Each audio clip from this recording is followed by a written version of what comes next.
Now, to discuss this development and security in the region, I'm now being joined on the news at 10 by a retired military officer, General Cecil Fani-Kayode. Thank you so much for joining us all the way from Abuja. Thank you for having me. This is not the first time we're seeing this group having this sort of clash with the security forces, with the army, and now with the police. Why do you think it continues to turn violent with casualties on both sides?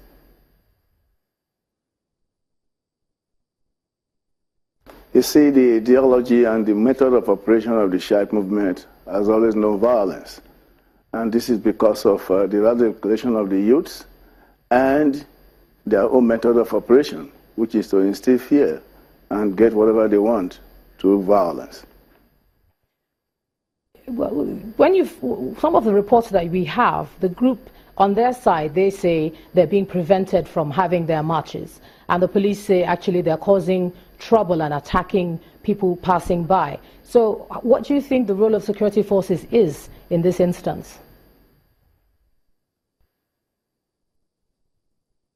The role of security forces is to maintain law and order.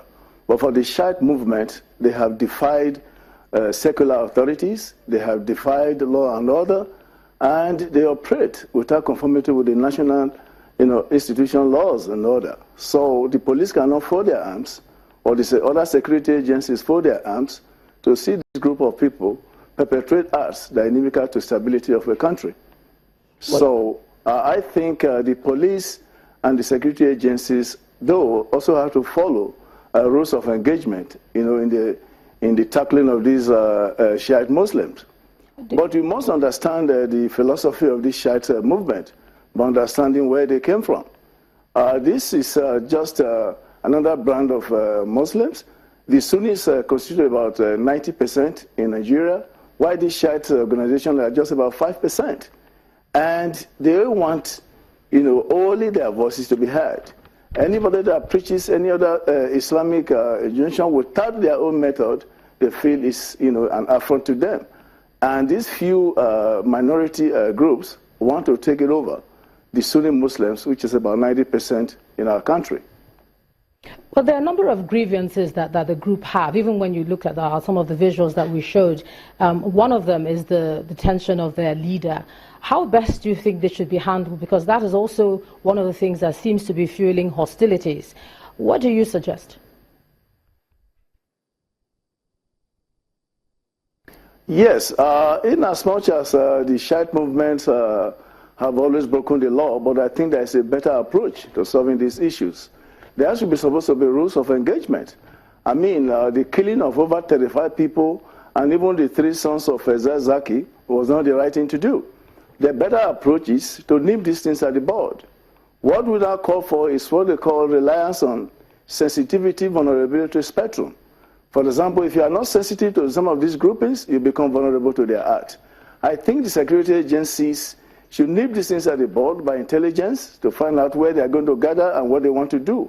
And when they get the leaders arrested, they should be prosecuted.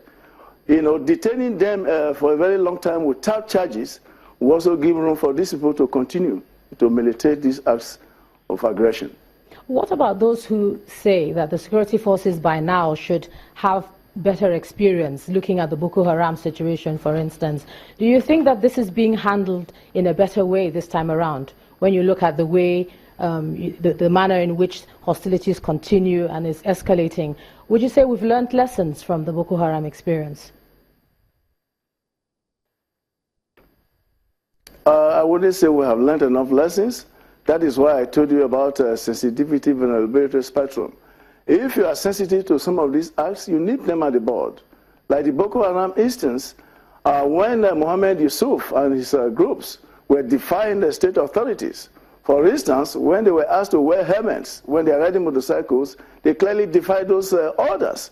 So when a group of people defy these orders and you allow them for a long time to go without being checked, this is what you get.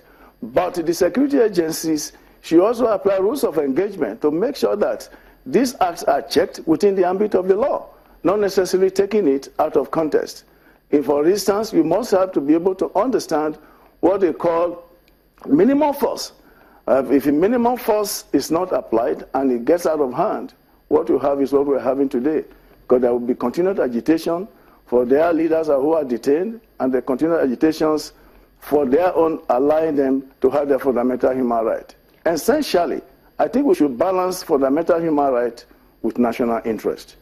Yeah, but would you say that maximum force is the ultimate solution? Because even all around the world, the use of maximum force has not been able to quell insurgency.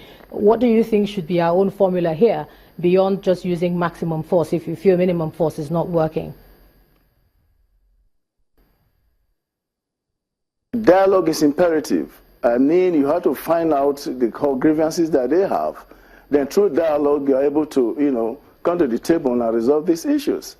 I have seen some efforts made by National Commission for Human Refugees, but the issue that some of these reports are not implemented. And when they are not implemented, you create a gap for which these people will continue to exploit. So by and large, dialogue is very, very imperative in connecting with these people. All right, General Cecil Eseka-Egbe, thank you so much for sharing your thoughts on the news at 10 tonight.